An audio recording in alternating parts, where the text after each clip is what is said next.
So Doireann, thank you so much for talking to me. I'm really happy that we're finally meeting sort of after I followed you for so many years. Oh, I'm so delighted as well, Megan. It's really exciting, actually.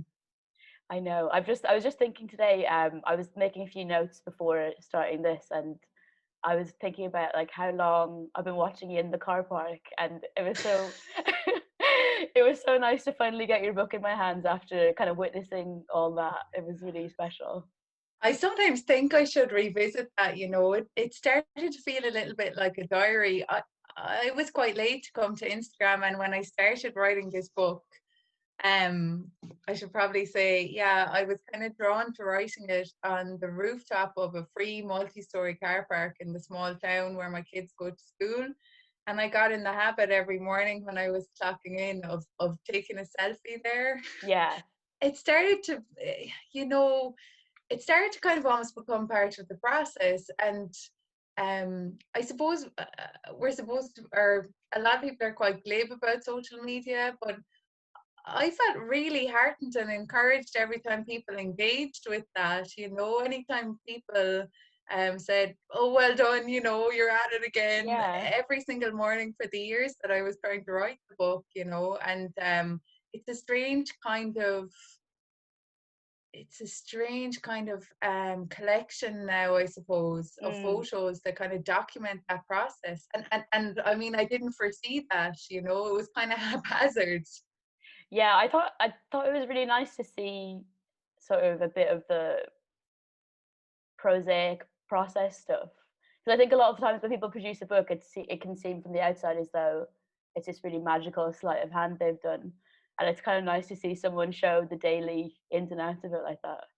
Well, I think you were excellent with that as well. I mean, I remember the photos that you've been taking as you were documenting this book, where, there was the photos in Greece, and the Yeah, way you were speaking about it throughout the whole process. It really makes people feel, I think, um, close to the whole process of putting a book together, which when you're on the inside of it can feel really shambolic, like for me anyway, where yeah, you don't know what you're doing, but the fact that other people are observing in some way and cheering you on, it can be a comfort. yeah, definitely. I always thought that like if I hadn't, because it's a bit embarrassing when you haven't got a book deal already when you're starting it to Mm. talk about it publicly. And some people I knew were like, "Are you sure you want to talk about it that way? Because who knows what will happen."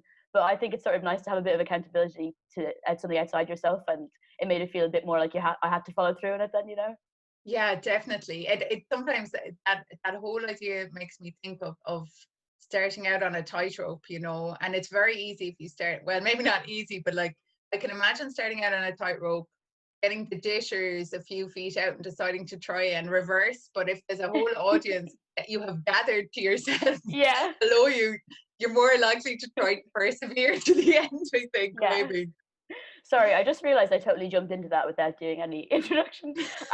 So, Doireann, congratulations on your amazing book, A Ghost in the Throat. And can you just like sum it up a little bit for anyone who's not read it or who hasn't come across it yet?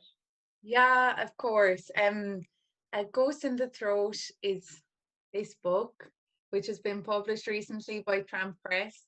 Um, and I guess it's the story of two women, a woman who lives in our times and who becomes increasingly obsessed with a woman who lived 200 years before that, in a similar geographic area. And the woman who lives in our times bears a very strong resemblance to me.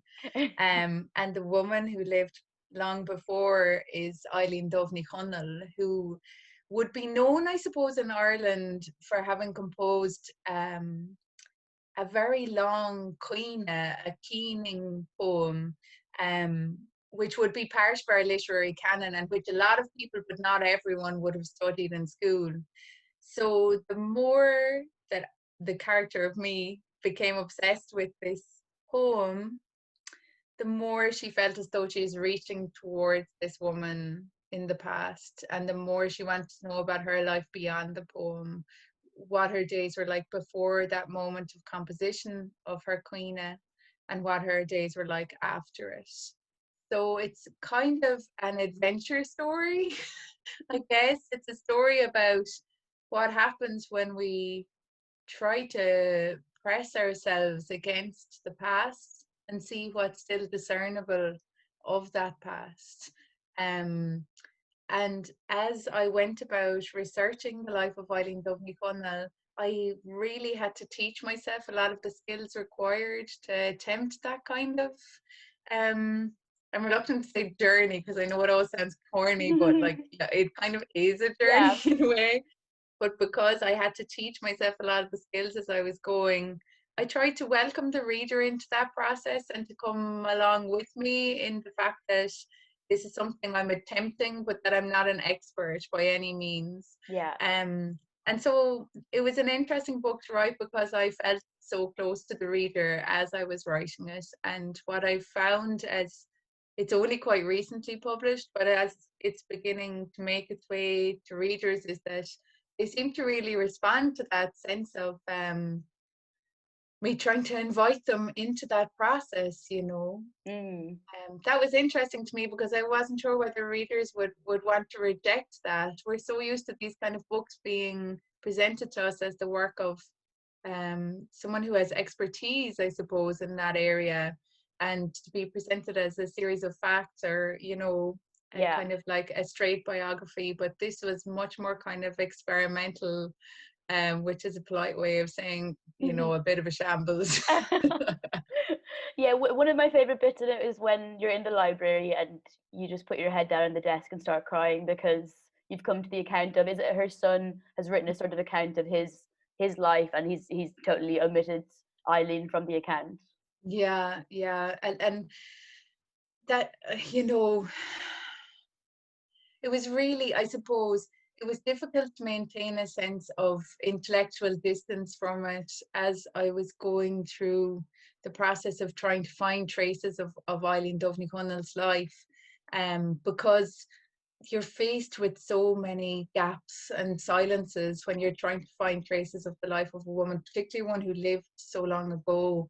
And you know, I kept trying and trying and trying, and every now and then I would just find more silences and more gaps, and there were times where that was infuriating. And then there was a moment where I kind of said, well, look, you know, this is a life that's got its mysteries about it, and maybe there's a certain amount of respect that I need to pay to those mysteries, you know. Like, I am very nosy, Megan, you know. I really wanted to know so much about this woman, and sometimes it felt a little like someone was pushing me back, saying, you know, what makes you think that, you know, what gives you the sense that you can poke around here, you know.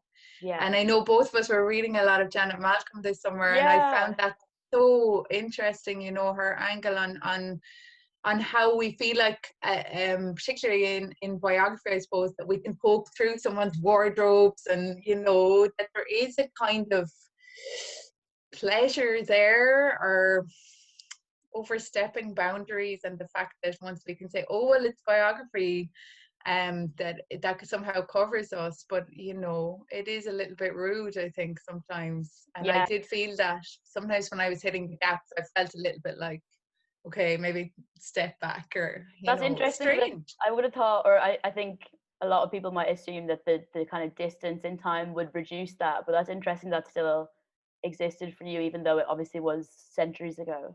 Yeah, it's centuries ago, and yet I suppose I it almost started to feel like a very real presence to me, you know. So in some ways, that sense of distance in terms of the time was there, and yet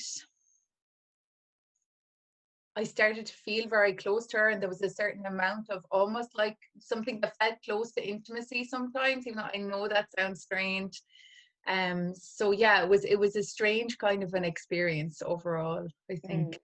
And what's the sort of time frame? Because I'm not quite sure when the research started and when the writing started. What was the sort of span of the work? Yeah, it's funny to me because it's so murky for me as well.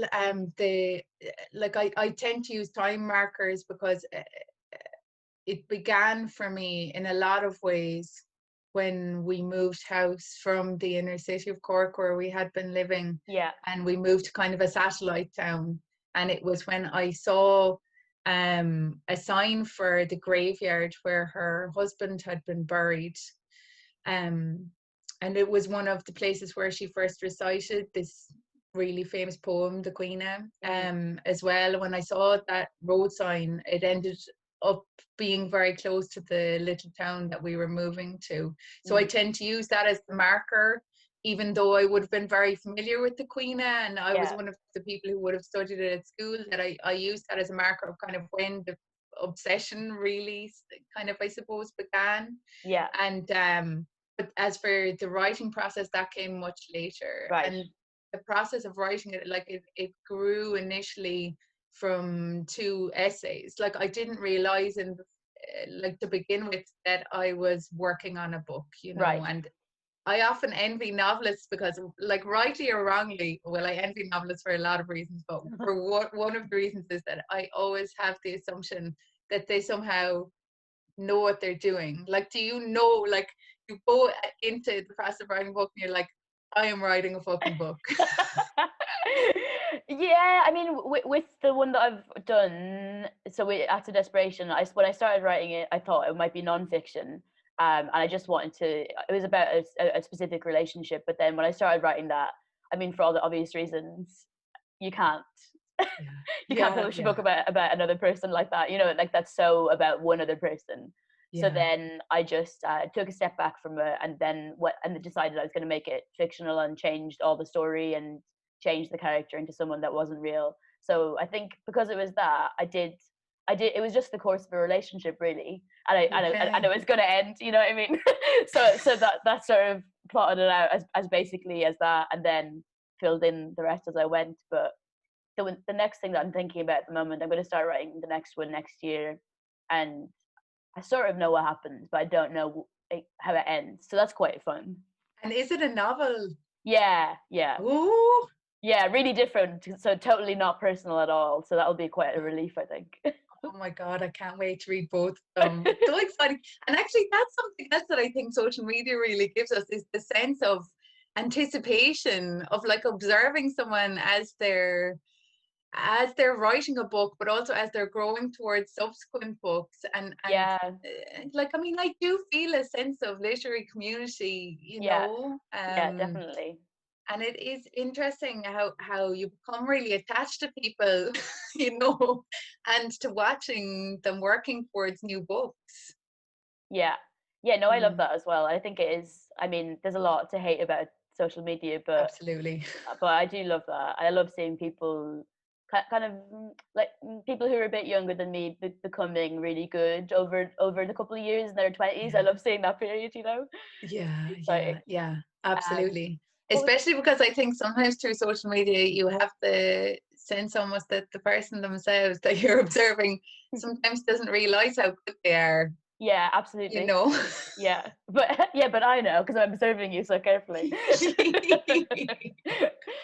So how's your experience been of the book coming out? Obviously, I haven't done it yet, so it'll all be new to me. How have you found it so far?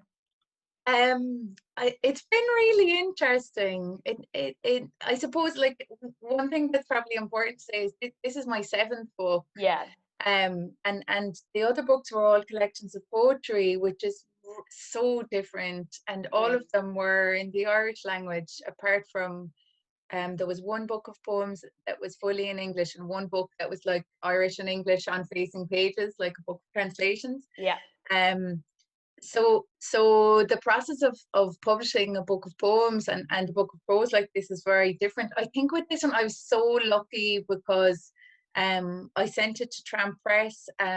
Again, like we were speaking about social media, I had observed Sarah Davis Goff and Lisa Cohen online for many years, and they had published books by a close friend of mine, Sarah Baum. So I had seen in as much as you can see, I suppose, from the outside, but I had seen how well they publish their books, how much they care about them, and how much they do everything in their power to support the writers that they're publishing. And that felt really important to me because it felt quite a vulnerable process writing this book. You know, I I felt very early on like they would be my dream publisher for it, because I felt I would need that kind of closeness. Mm, Because of it being my first book of prose, because of the type of book it was as well, I felt like Tramp would be a really natural kind of a home for it. And I was so, oh my God, I was so glad that they took it on, Megan, like I didn't yeah, know what I would do next, if I would have to just start a totally different book, yeah, or if it just felt like that was the place for it. And if they didn't take it, then I wouldn't know what to do. So I felt really relieved that they took it on and that they've published it so well. That they've kind of arranged so many um things for me to do around it, which hasn't been easy, because I mean, like, it was published in August. yeah. So, like, I mean, the pandemic, like, it's been crazy. It was Yeah. originally due to be published in April, you Oh, see. was it? I didn't realize it was Yeah, not that long. Right. yeah, yeah. So it was right up to the date of publication. We were kind of going like, what are we going to do? And again, like Sarah and Lisa and Laura, I think, showed great leadership in saying, no, look, the best thing to do is postpone. And they set a date at the end of August, which ended up being very shrewd, even though none of us knew at that point. Yeah. It was good because the bookshops had reopened Yeah. and people could pop in and get a book, which I'm very aware of all the writers who've been in a similar situation over the past year. And it's been so difficult, and the bookshops are all closed again now, and Yeah. it's just not easy. So yeah, to answer your question, it's been really strange publishing a book in this moment, Yeah. but I've been very fortunate to have had the three women of Tram Press on side, and they really have put their heart into it. Yeah. And I'm interested in something you kind of rushed on earlier a little bit when you when because I didn't realize that you described the sort of narrator of the book as a version of you. I was reading it as kind of straight memoir. What's your stance on it? Like, yeah, like, I mean, I suppose I always think of there's an essayist in New Zealand, Ashley Young, and I once read an interview with her that had a massive um effect on me, where she said that what she writes is true-ish, Right. and the ish of the true is really attractive to me. So, like, Yeah. when I was writing this book, I was really interested in fidelity, and in staying as closely as I could to the truth of it. Yeah. But I was very aware that there were moments where I would skate into the ish part of true-ish. Yeah. And so I often feel when I'm Excuse me. discussing it that I need to take a certain step back and to say, that really, I don't know if it's an Irish thing actually, or just an English language thing, but the way we say, oh, it's the true story, and we Yeah. say that so casually, but like, that's what it feels like for me. It's both true and it's a story, it's Yeah. a true story. And I think that's why it's sometimes described as autofiction as well, because there's an element of the ish and true-ish going throughout. But I did try to, as I was writing, I really tried to draw the reader's attention to those moments. Mm, Clearly when I was trying to write about this other woman's life, it felt really important to say, okay, here's a part where we don't know from the historical record what's happening. But if I was to imagine what was happening, this is what I would imagine. yeah. That I feel almost like I'm bringing the reader with me, and signaling moments like that. So I did my best to highlight it, but I also wanted to own that, and the fact that it's not. I don't feel like I could say it's absolutely 100% straight, true Fact. story. Yeah. Yeah, but that it's very, very, very close to that. Yeah. Yeah. That makes sense. I And did hope you so. I was quite nervous about that, about whether I'd be able to articulate that, did you have any like personal struggle with that in terms of your people who are close to you or family or anything, as it is your first work of prose? Um, yeah, I suppose because it's my first work of prose and because a lot of it was very personal, yeah, I did hit up against those kind of issues, and some Yeah. people weren't comfortable at all. And and then there was the fact that my husband appears in the book at several points, and Yeah. we met when we were 19. So really, I mean, I'm 39 now, so we're together 20 years. Um, and it's really interesting, I think, in a relationship. Like, I wasn't a writer for the first 10 years we were together. This is Yeah. something that developed subsequently. Not sure he would have been that interested in having a relationship with a writer, Megan. He's stuck with me now, you know. So yeah, when I was saying to him, you know, it's really important to me to be very as open about my own life as I'm attempting to be about the life of Eibhlín Dubh, and that necessarily involves speaking about certain parts of my life, so like or writing about, I should say, about certain parts of my life, like desire, my relationship with him. Yeah. And so that opens up really interesting conversations within a relationship, I think. And the decision that he made was that he didn't want to read it until I was absolutely finished it. Right. Like, up until I was finished it, in fact, he said he was never going to read it because Really? because he wanted it to be totally my thing. And he Yeah. felt at one stage I really wanted to get his thumbs up on a piece I'd written about him getting a vasectomy. Yeah. So I tried to read a couple of paragraphs aloud to him, and he was just like, just no, because I'm going to start saying what I remember is X, Y, Z. Yeah. Yeah. Of course. You know, and he, like, it sounds, I think people, when I say that, sometimes think it's quite cruel, you know, that he was saying that he didn't want to ever read it. But in fact, it was the biggest gift he could have given me, because he was just like, this is your thing. You write what you need to write. It's your story. Yeah. And that was extraordinary. I think, and he, like, I mean, he has read it in the meantime. I think so many people were saying it to him at work Yeah. and that kind of thing, that he felt like he had to. And he read it, and I was very relieved that he liked it, you know. Okay. Yeah. Yeah. I had to. I mean, obviously, it's different because it's a novel, but I had a funny conversation with my dad last Christmas. I was writing some bit of it that was just really unpleasant, and the narrator, who is like, you know, a version of me of some kind, and is not recognizably, you know, some events in the book happened in my life that he'll recognize, and I was just writing some bit that actually was totally fictional and also was very unpleasant and just sort of grotty. And then I was writing it, and I realized I was thinking about my dad reading it when I was writing it. And I eventually just had to say to him, I don't want you to ever read this. Can you just, I know you will, but can we just like pretend you never will while I'm writing it? And he was like, yeah, that's fine. I'll never read it. And that let me to get to the end of the first draft anyway, without feeling That's, like, oh God, you know, he's gonna. oh God, I know the way. But isn't, like, I mean, isn't it interesting how permission works sometimes? You know, that Yeah. sometimes permission can be someone totally withdrawing that what you think and you might need is a pat on the head, you know, but Yeah. someone totally saying, no, I'll take a step back. Sometimes that can be even more permission, can't it? Yeah, absolutely. Yeah, it was super important for me to have that. Yeah. Has your dad read it yet, the book? No, I've offered him, because we have the physical proofs now. I offered to send him one, and I'm going to send his wife, my stepmother, and my own mom as well. I'm going to send them copies, but he said he wanted, I think, just for the sort of ceremony of the thing, he wants to wait until he buys it in the bookshop, you know. Oh, that's lovely. But he's a writer too, isn't he? Yeah, he's a playwright. Yeah, yeah, Oh, wow. yeah. Okay. That must be different than, I suppose, like, in that, like, you're watching something rather than reading it, I guess, when you see his plays.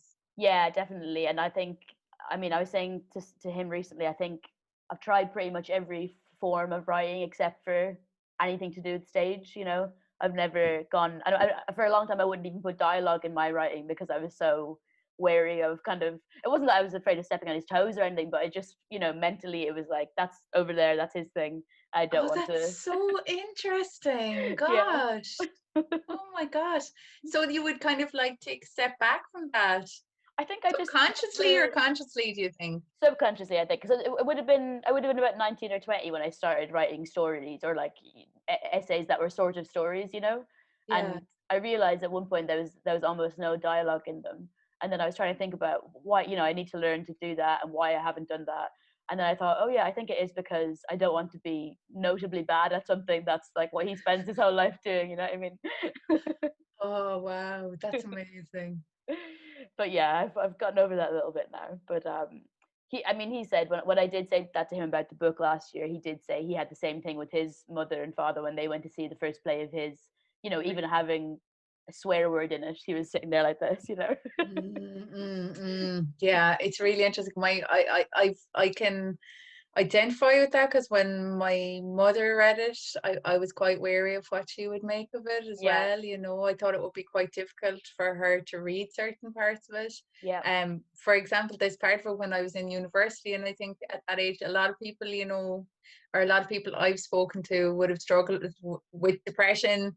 And that was something that I would have been going through. My parents were aware of it, but they wouldn't have been aware of the extent of it. And I suppose to write about that really openly would have been difficult, I'd say, for a parent to read. yeah.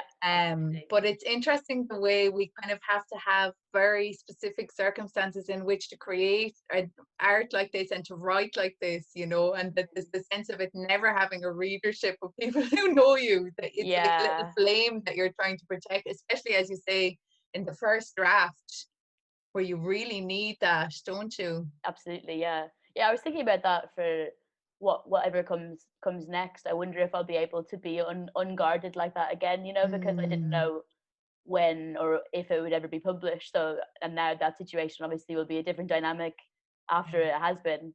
But mm. yeah, I'm interested to see how it feels starting the next one because of that.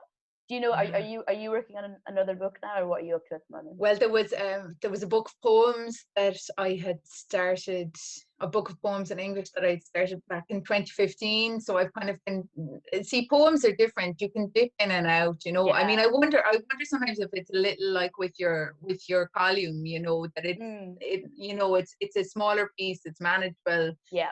You could be technically going back and tinkering with the same piece over many, many years, but that, like, when it's written, it's kind of there, or Yeah. thereabouts. So yeah, I've been kind of tipping away on that over the past 5 years or so. So that'll be coming out in spring. Okay. And Great. now I kind of have the last minute jitters about it, where for so long I've been kind of like, this book is finished. I need to kind of get it off my desk so I can let whatever the next thing is going to be start to grow. And now at the last minute, I'm kind of going like, oh, maybe I don't ever want to let go of this book. Actually, maybe I don't want anyone to read it. I've changed my mind. So yeah, I kind Yeah. of have to get over that and just let it go, I think, at this stage. Is that because you feel like there's more you want to do with it, or you just feel attached to it and precious about it?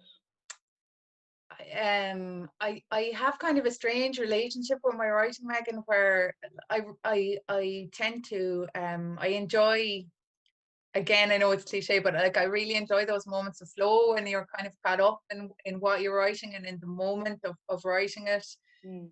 And then after it's published, I just kind of I wouldn't be very fond of anything I've written. Yeah. Like, I mean, there are early books of mine that I would very happily burn every copy of it. Where sometimes people come to me and they're like, I haven't been able to get your first book anywhere. I'm like, yeah, no one can find that. That just can't be found. It's completely gone out. There's a whole box of them in my garage. Like, I'm never giving them to anyone. But I think as time goes on, I kind of start to feel like that about all my books and all the poems, where I just feel like even with this one, I've already started to scribble on. Like, I'll scribble out certain words and I'll try and start rejigging different sentences, and it makes me wonder. Like, do you think that a piece of writing is ever a genuinely finished thing? Like, do you think we can finish a piece of writing, or would you always want to go back and change it? Yeah, I think definitely you always want to. I mean, I think there's some John Berger quote about that where he said if you ever feel like you finished it, then it's a failure, and any sort of work of art always feels like you could engage with it further and do something else with it, and that's necessary about it, which I do agree with. Because yeah, Yeah. there was a moment where I thought with mine, okay, that's like it's as done as it will be. But even so, now with a bit of distance, when I read it, I can see things that should be different, or I should have added something here or there, and that kind of thing. But I'm Yeah. not. I'm just gonna never read it again, I think. I just feel like it's very hard for me to go back at things and not cringe at myself, you know, Yeah. and I kind of wonder why I'm writing sometimes when it's just making myself cringe more and more intensely, just over and over again, you know. It's just like, Yeah. oh no, Yeah. why did I do this to myself again, you know? But and then I keep going. Yeah, I know. I know. Sometimes when it's really, because it comes and goes how difficult it can be. But I had a bad month or so the last month. Just nothing coming easily and sort of Yeah, struggling every day. And when it is like that, it does feel insane to choose. I mean, there's so many other things that aren't yeah. so difficult, and probably would be a more stable wage and everything. But then it gets good again usually. But Oh also, sorry, God. that's reminded me of something I wanted to ask, because obviously a lot of the book is about remembering or trying to get in touch with these sort of omitted facts of Eileen's life and the story, and you trying to kind of come into contact with her. And in terms of like memory and posterity and things like that, do you feel any sort of I started thinking a while ago about whether women and men who write or make art of any kind have different relationships to sort of being remembered, or posterity, and what their work will be received like in the future. I was wondering if you ever think about anything like that. If anything, the process of writing this book made me feel even more convinced in the fact that I won't be remembered. I mean, Eibhlín Dubh Ní Chonaill wrote composed one of the most remarkable works of literature that we have in the Irish literary canon, and this we don't even know where she's buried. We Yeah. know so few facts about her. Um, I've never written anything near as powerful as that, and I mean, I don't know. I feel like I'm very much a dabbler. I don't spend too much time thinking about posterity because I don't think there's any point for someone like me. You know, um I'm quite okay with the fact that I feel very temporary, very transient. Hmm. There's a poem that I really love. And it goes something like, I was very minor, you know, I was a Yeah. minor poet, I was a minor lover, I was a minor mother, and I was cruel to them, you know. It's just Yeah. and there's something about owning that, of like feeling like, yeah, so I'm minor, so I Yeah. still am going to keep going every single day and pick myself up and keep trying to do this. But at the start of the last lockdown, actually, I went through a bad period for a good while where everything was being cancelled, like it was for everyone, you know. Like I would usually kind of be on the road a good bit doing readings and that kind of Yeah. thing.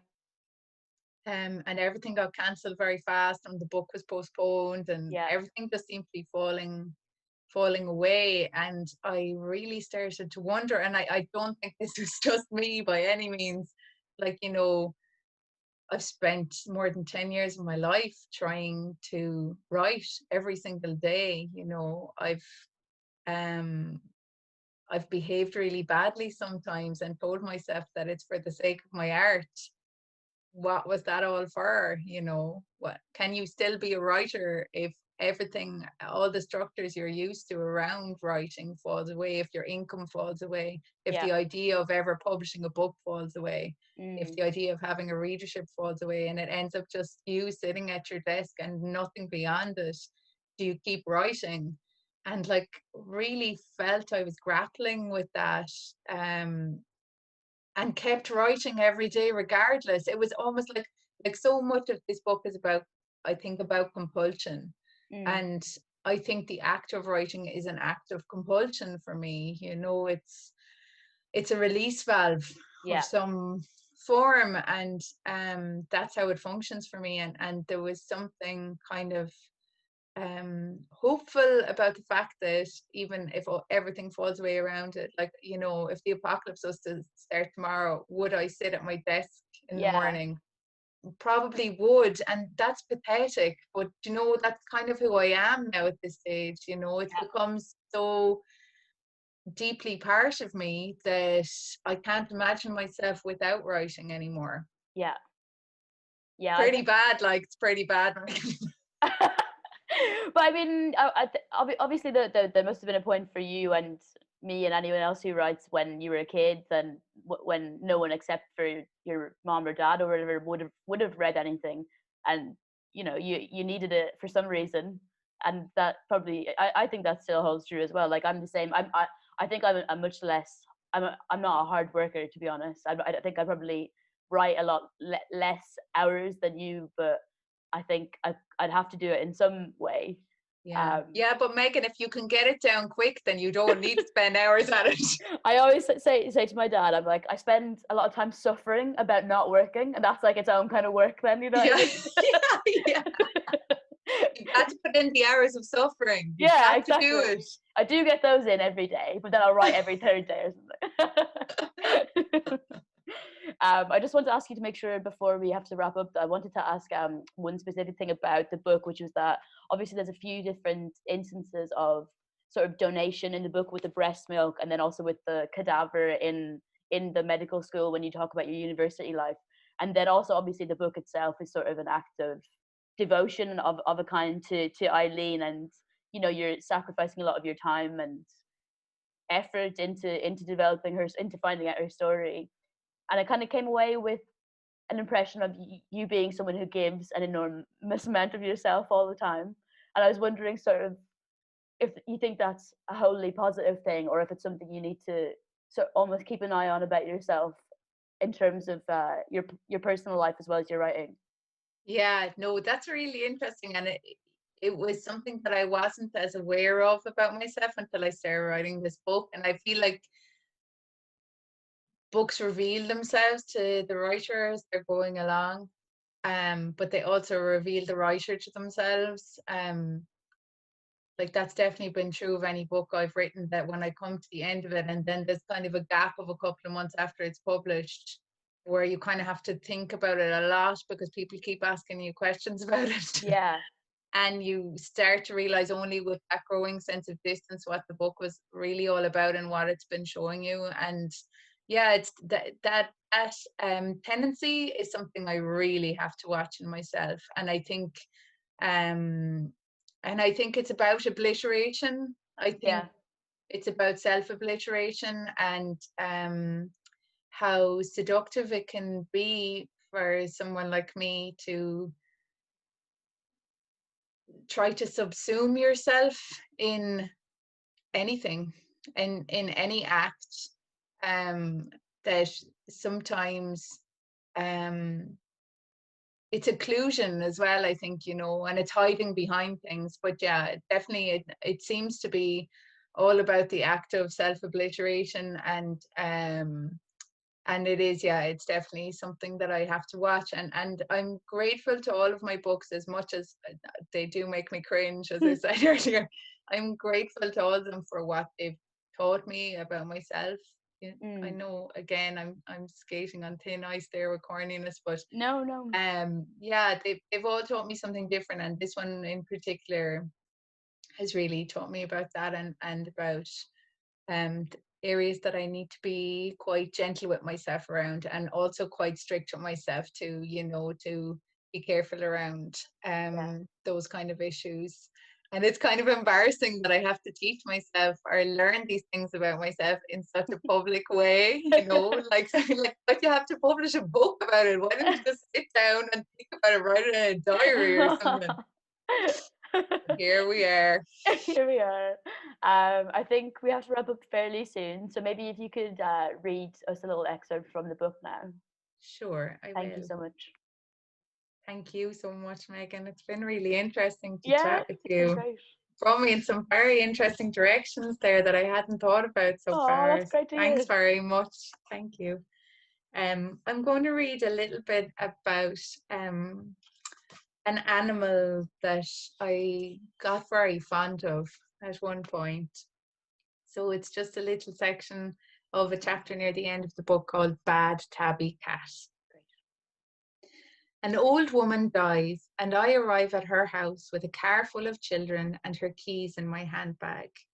Her home is now ours, as are all the zeros on our mortgage documents, but the rooms still feel like hers.